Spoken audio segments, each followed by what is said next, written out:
तो हमारा माइंड क्या है कि हर चीज़ों को हम डॉगमा की तरफ ले जाते हैं, क्योंकि हमारा बैकग्राउंड ही ऐसा है।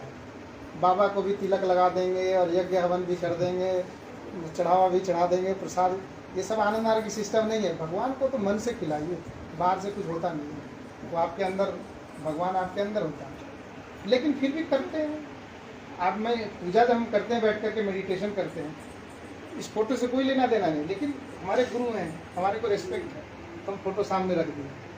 बाबा ने शुरू में जब आनंद मार्ग स्टार्टिंग हुआ था, बाबा का फोटो रखना अलाउड नहीं था, जब प्रतीक रखा जाता। बाद में लोगों ने अपनी सबकी श्रद्धा आई, रिस्पेक्ट आई, बोले बाबा को कैसे छोड़ के चले, तो लोग रखने लगे।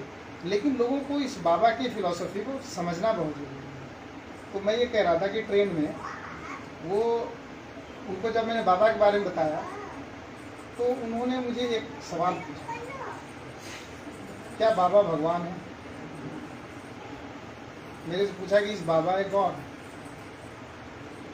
तो मैंने उस सवाल का एक उल्टा जवाब दिया कि पहले आप मुझे ये बताओ कि आपका गॉड से तात्पर्य क्या है। What do you expect in your mind a god to be? आपके मन में एक गॉड कैसा होना चाहिए? आपके मन में कुछ इम्प्रेशन तो होगा, पूंछ वाला गॉड होगा, कान वाला होगा, कैसा गॉड? सुंदर सा गॉड, बदसूरत सा गॉड, गदा लिया हुआ गॉड, कैसा वाला गॉड? आप पहले गॉड तो बताओ। ऑस्ट्रेलिया में एक जगह मेरा लेक्चर था स्टैनफोर्ड कम्युनिटी हॉल में, एक लेडी आई, बोलती है दादा I don't believe there is god. मैंने उससे पूछा that means you know what is god, right? If you don't believe that there is god, that means you know what is god and you can identify god is not present. जैसे हम mathematics में एक formula बताते हैं कि absence of darkness is light, बताया ना? तो आपको पता तो होना चाहिए कि डार्कनेस होता कैसा है, तभी तो आप डिफाइन करोगे कि उसका एब्सेंस है। हमने बोला कि घर में समोसा नहीं है, क्यों? क्योंकि मुझे मालूम है समोसा कैसा दिखाई देता है। मैं खोज रहा हूँ, यहाँ समोसा नहीं दिख रहा, बोलूँगा यहाँ समोसा नहीं है। तो कोई बोलता है कि when God is not present, उसको मालूम है ना गॉड कैसा दिखता है, तब ना बोलेगा कि ये गॉड कहाँ है, ये तो दिख नहीं रहा, वो god is not here. So किसी को ये बोला जाए, अगर someone makes a statement god is not present, that means you should know what god is. Back to the question, वो पूछ रही है कि इज बाबा गॉड? तो मैंने उनसे पूछा that means what is your impression of God? तो नेचुरली उसके पास कोई जवाब नहीं है।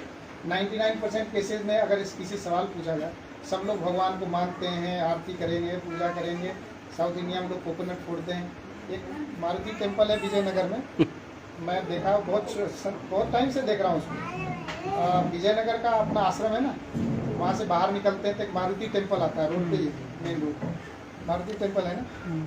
मैं पहले देखता था कि लोग जब ऑफिस जाते थे तो मॉर्निंग में लोग रुक जाते थे, तो चप्पल को खोल दिया और टेम्पल के पास रुक करके वो एक कोकोनट को फोड़ देते थे और अपना पूजा करके निकल गए। Means wish for a good day, god will bless me for the whole day, निकल गए। धीरे धीरे क्या हुआ, टाइम बिजी हुआ, लोगों को उतना टाइम नहीं होता था, लोग अब चप्पल निकालना बंद कर दिए, स्कूटर पे ही बैठे बैठे पुजारी जी को कोकोनट देते और फोड़ देते। पुजारी जी को दे दिया, कोकोनट फोड़ दिया, and have a good day, निकल गए। धीरे धीरे व्हेन दे गॉट बिजियर, उन्होंने क्या किया कि वो ट्रेडिशन शुरू किया कि आपको कोकोनट देगा तो उसको 1 महीने का एडवांस में दे दिया, आप कोकोनट मेरे नाम से लेकर फोड़ देना। ये जो सेल्फिश गॉड के साथ जो रिलेशन बनाना, पहले तो यही पता नहीं गॉड क्या चीज़ है, तो उससे एक रिलेशन ये बनाना मतलब वाला कि कोकोनट फोड़ेंगे आप हमारा दिन अच्छा कर दो, तो दैट ब्रिंग्स डॉगमा। और डॉगमा कहाँ से आता है? डर से। वो डॉगमा आता है डर से, फियर। क्या चीज़ का डर?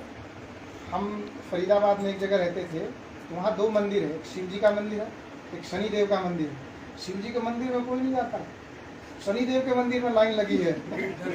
शिव जी से कोई नहीं डरता, वो तो आशुतोष है, कल्याण, उनसे कोई नहीं डर।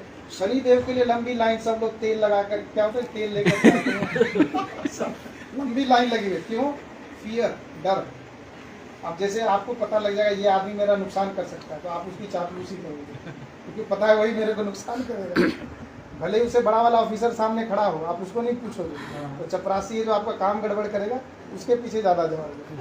तो ये जो दुनिया में जो भय होता है ना, डर, ये डर से निकला हुआ है रिलीजन, और बाबा उसी चीज़ को ख़त्म करने की कोशिश कर रहे हैं। डरो मत। डरने वाला भगवान भगवान नहीं होता, एक होता है डरने वाला भगवान, एक होता है मतलब का भगवान, सेल्फिश गॉड, रखवाला भगवान, वो भगवान मेरी रक्षा करो, कष्ट मिटाओ। अरे भगवान क्यों कष्ट मिटाएगा भाई? आप अपने कष्ट बना रहे हो, अपने से मिटाओ उसको। भगवान को उन्होंने एक ऑब्जेक्टिफाई कर दिया है। कोई दूर आसमान में बैठा हुआ, कोई रिमोट कंट्रोल बटन दबा दिया, बारिश हो गई, बटन दबा दिया, ये हो गया।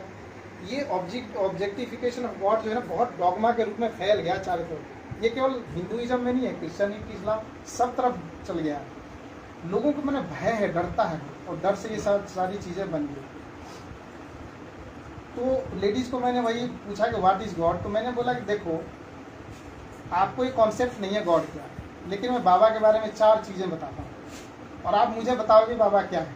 मैं नहीं बोल रहा हूँ बाबा is God. I will tell 4 things about him and you tell what he is. तो मैंने बोला कि आपको दुनिया में कोई, do you know anybody in this whole world who has given lectures and talks on philology, philosophy, linguistics, science, mathematics, history, in fact, depth of spirituality, Newmanism, redefinition of Newmanism, socioeconomic philosophy. Do you know any one person who has spoken on so many subjects with a complete authority and everything new? मैंने बोला कोई एक आदमी ऐसा बताओ पूरी दुनिया में। मैंने बोला चलो एक पॉइंट हुआ। दूसरी पॉइंट, दुनिया में बहुत सारे गुरु, सदगुरु, महागुरु बहुत सारे आए हैं। कुछ लोग तो अखंड महाराज, मंडलेश्वर श्री प्रमंत जी महाराज, इतनी लंबी टाइटल लगा देते हैं कि टाइटल बोलने में 2 मिनट लगता है। ऐसे भी लोग, तो इतने बड़े बड़े लोग हैं, गुरु, महागुरु, महाज्ञानी, पंडित बहुत सारे इंडिया में तो भरे पड़े। India is a kind of production hub of gurus. लोग आते हैं ना इंडिया में, बाहर बोलते हैं India is the land of gurus. यहाँ गुरु ज़्यादा मिलेंगे, चेले कम मिलेंगे। There are more teachers than students. तो ये हाल हो जाता था। तो अब यहाँ पे क्या हुआ कि जितने बड़े बड़े ये सब गुरु और ये सब लोगों की बात करेंगे, सब लोगों में कोई ऐसा गुरु हो जिसने अपने पत्नी को छोड़ दिया, बच्चे को छोड़ दिया। बाबा के अंदर इतनी शक्ति थी, उनके इतने फॉलोअर्स रहे हैं जब वो शरीर में थे। मैंने खुद देखा है, दादा भी देखे हैं। बाबा के एक इशारे पे, बाबा को तो लोग गोद में उठाने वाले लोग थे अपने कंधों पे, बाबा को इतना मानते। अगर वो एक इशारा कर देते तो उसके लिए राजमहल बाबा के लिए खड़ा हो जाता, लेकिन बाबा ने नहीं किया अपने लिए। अगर एक बाबा अपने किसी एक डिवोटी को हल्का सा कान में हिंट दे देते कि मेरे बेटे के लिए 2 घर बना दो, 2 फ्लैट ले लो, कोई भी कर देता। बाबा ने नहीं किया। और मैं आप लोगों को ऐसे कई गुरुओं का एग्जाम्पल दूंगा, लोगों ने किया है। वो कहते हैं सरफेस पे, लेकिन इंटरनली उनका अपना जो है, जो लौकिक घर है, कहीं कहीं कनेक्शन रहा। तो बाबा ऐसा सेल्फलेस आदमी जिसके अंदर सारी कुछ पावर होती हुई, उन्होंने अपने जो वर्ल्डली फैमिली को बेनिफिट करने के लिए इतना भी नहीं किया। बोला ऐसा सेल्फलेस व्यक्ति कोई मिलेगा तो आप बताओ। दूसरा चीज़, तीसरा, दुनिया में ऐसा कोई म्यूजिशियन बताइए जिसने 5000 प्लस 8 साल के अंदर दिए विथ लिरिक्स, म्यूजिक, उसका सारा। इनफैक्ट बाबा तो ये भी सजेस्ट किए कि प्रभात संगीत में कौन से इंस्ट्रूमेंट यूज होने चाहिए, ये सब पूरा सजेस्ट किए हुए।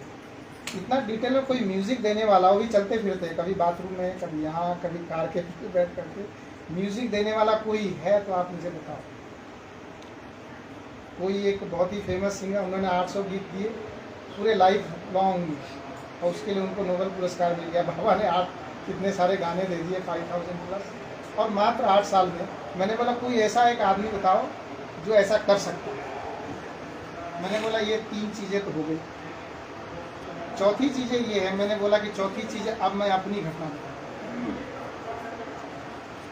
बहुत ही शॉर्ट करके बता रहा हूँ। कुछ लोगों को डिजीज़ हो गया, ठीक है, कुछ लोगों को डिजीज़ हो गया, बाबा के पास बात पहुँची, बाबा ने सबके लिए फूल भेजा कि फूल को टच कर लो सब ठीक हो जाएंगे। मैं भी ठीक हो गया। मेरे पास का कोई साइंटिफिक एक्सप्लेनेशन नहीं है कैसे ठीक हो गया। मैं खुद ही बहुत ही लॉजिकल और साइंटिफिकली सोचता हूँ, लेकिन इसका मेरे पास कोई लॉजिकल एक्सप्लेनेशन है ही नहीं। ये ठीक कैसे होगा? मुझे रोज़ लेसिक्स एंड एल्डेक्टोन की डोज लगती थी to control the urine and blood flow.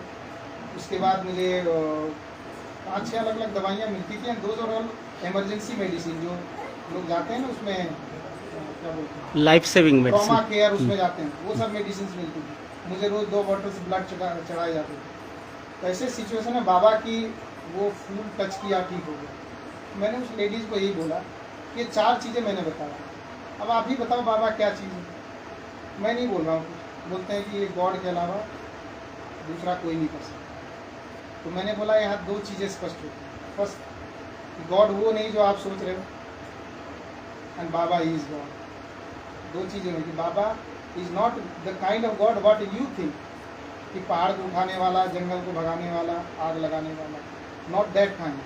He is a simple, most ordinary, common person living with everybody, eats, sleeps, drinks everything like ordinary people. लेकिन इस ऑर्डिनरी में भी he was able to do something which is humanly not possible. वो ladies को मैं वही train में समझा रहा था, एंड देन शी अंडरस्टूड कि व्हाट बाबा इज।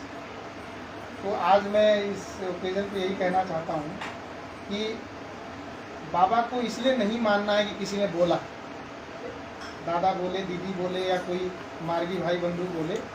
बाबा को आप वैसे don't take him as a kind of belief, एक अंधविश्वास की तरह बाबा को कभी नहीं लेना। आप उनके फिलॉसफी को, आप उनके आइडियोलॉजी को सही तरीके से समझें। एक छोटा सा मैं एक एग्जांपल देता हूँ कि हम सब लोगों के मन में जो थॉट प्रोसेस है वो क्या चीज़ से ट्रिगर होता है।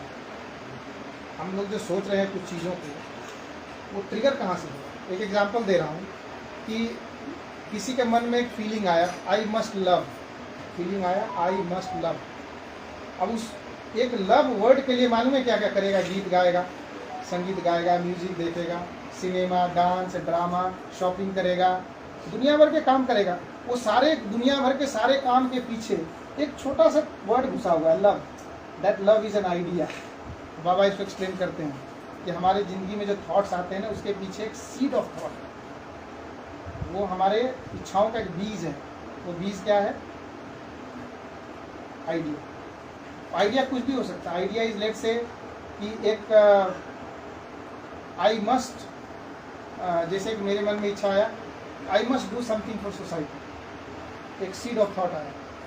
अब वो सीड ऑफ थॉट इम्प्लीमेंट होने के लिए मैं स्कूल बनाऊंगा, चिल्ड्रन जोन बनाऊंगा, मास्टर बनाऊंगा, लोगों से मिलूंगा, लेक्चर दूंगा, सिंपोजियम दूंगा, टॉक्स दूंगा, नेताओं से मिलूंगा, वहाँ जाऊंगा, यहाँ जाऊंगा। I do all that. I do short term plan, long term plan, short term goals, long term goals, छोटी छोटी मीटिंग करेंगे, बड़ी बड़ी मीटिंग करेंगे। All of these actions will happen. Desires, a galore of desires will open. इच्छाओं का जाल मन में आ जाएगा, लेकिन उस इच्छाओं के जाल के पीछे एक ही सीड बैठा हुआ है। सीड क्या है? सोसाइटी में कुछ करना है। तो हम अपनी ज़िंदगी में जो कुछ भी कर रहे हैं ना, उसके पीछे मात्र 2-3 सीड घुसा हुआ है बस। ये जो सीड की ओरिजिन कहाँ से होती है, वो जो आइडिया कहाँ से आता है, वो आइडिया परमात्मा जो गॉड है ना, जैसे एक ध्यान प्रभात संगीत में क्या बोले थे, if you want to catch god, catch him in the ideation. ध्यान में ही पकड़ सकते हैं। ध्यान थे तुम आके only if you can only understand the idea of God through ideation. बाहर से लेक्चर सुनने से समझ में आएगा ही, पता ही नहीं चलेगा क्या कि God works on the level of, we human beings work on the level of action, जिसको हम कुरुक्षेत्र बोलते हैं ना। बाबा बोलते हैं actional faculty, the whole world is actional. इस एक्शनल दुनिया में हम लोग रहते हैं, लेकिन इस एक्शनल दुनिया के पीछे एक और दुनिया है जिसको हम कहते हैं दी साइकिक पेबुलम, या विचारों की दुनिया। तो विचारों की दुनिया में भी कुछ लोग रहते हैं जो इंटेलेक्चुअल्स, थिंकर्स, थिंक टैंक्स, ये लोग रहते हैं। लेकिन इस विचारों की दुनिया के पीछे भी एक दुनिया है, the world of idea, seed of thought. जहाँ से बड़े बड़े साइंटिस्ट, हमारे डे टू डे एक्टिविटीज़, हमारा लाइफ, वो सारी सीड ऑफ थॉट से, आइडिया से ही निकलता है। उस आइडिया के पीछे कौन बैठा है? सुप्रीम। वो भगवान ही हमारे अंदर आइडिया दे देता है। एक सीड छोड़ दिया, और एक आदमी है मुर्दा की तरह बैठा हुआ है, उसमें ना एनर्जी है, ना जान है, डिप्रेस्ड है, एंजाइटी। अचानक उसको आइडिया, अरे चलो लेट्स गो, कहाँ से एनर्जी है? उसको एक आइडिया आ गया कहीं से। वो आइडिया जो सीड है ना, इम्प्लांट होता है फ्रॉम द आइडिएशनल फैकल्टी। वो आइडिएशनल फैकल्टी ही गॉड है। जो बातों से समझ में नहीं आता है, मेडिटेशन में जाते हैं, ध्यान करते हैं, तो ध्यान में उसको कैच करता है। इसीलिए मेडिटेशन जो लोग जानते हैं, सीखे हैं, वो जा करके उसको उस साइंस को समझ सकते हैं। तो I think as a conclusion, Ananda Marga, बाबा बाबा की आइडियोलॉजी और बाबा जो हम लोग के लाइफ में जो प्रैक्टिसेस को दिए हैं, ये सब साइंस पे बेस्ड है, सब लॉजिकल हाइपोथेटिकल एनालिसिस पे आधारित है, जिसको हम जितना पढ़ेंगे जितना समझेंगे हमारी क्लैरिटी उतनी अच्छी बढ़ेगी। और हमारे को ये बात लास्ट में वही चीज़ पता लगेगा जो मैंने बोला कि आनंद मार्ग की फिलॉसफी का कोई अल्टरनेट नहीं है इस दुनिया में, बस आपको थोड़ा डेप्थ में जाना है, आपको समझ में आ जाएगा। तो इसी के साथ मैं यहाँ पे कंक्लूड कर रहा हूँ। बाकी बहुत बहुत धन्यवाद सब लोग। Thank you so much.